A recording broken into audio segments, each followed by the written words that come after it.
దీపక్ పెళ్లి చెడగొట్టడం కోసం అని చెప్పి రూప రాజుకు ఒక ప్లాన్ చెప్తుంది. పెళ్లి కూతురు వాళ్ళ దగ్గరికి వెళ్ళి దీపక్ ఎంత దుర్మార్గుడో చెబుదాం రాజు అని చెప్పి రూప అనగానే అలాగే అమ్మాయి గారు అని చెప్పి రాజు రూపని బైక్ మీద ఎక్కించుకొని పెళ్లి కూతురు వాళ్ళ ఇంటికి తీసుకుని వెళ్తాడు.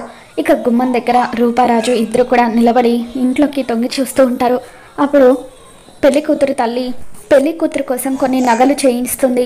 ఇక వాటిని చూసుకుంటూ ఉండగా పెళ్లి కూతురు తండ్రి ఇప్పుడు ఈ నగలు ఎందుకే, అమ్మాయి వాళ్ళకి నచ్చింది కాబట్టి మనకి ఉన్నంతలో పెళ్లి జరిపించే వాళ్ళం కదా అని చెప్పి అంటూ ఉంటాడు.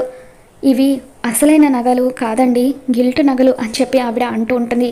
ఆ తర్వాత ఆ గిల్టు నగలు తీసుకొని విజయాంబిక దగ్గరికి వచ్చి, వదిన గారు మీరు ఒక్కరోజు ముందుగానే నగలు ఇవ్వాలని అడిగారు కదా, అందుకే నగలు తీసుకొని వచ్చాను, ఒకసారి చూసుకోండి అన్నీ సరిగ్గా ఉన్నాయో లేదో అని చెప్పి అంటూ ఉంటే, ఇవి మేము చూసుకుంటే మిమ్మల్ని అనుమానించినట్టు అవుతుంది వదిన గారు, వద్దులేండి అని చెప్పి విజయాంబిక అంటూ ఉంటుంది.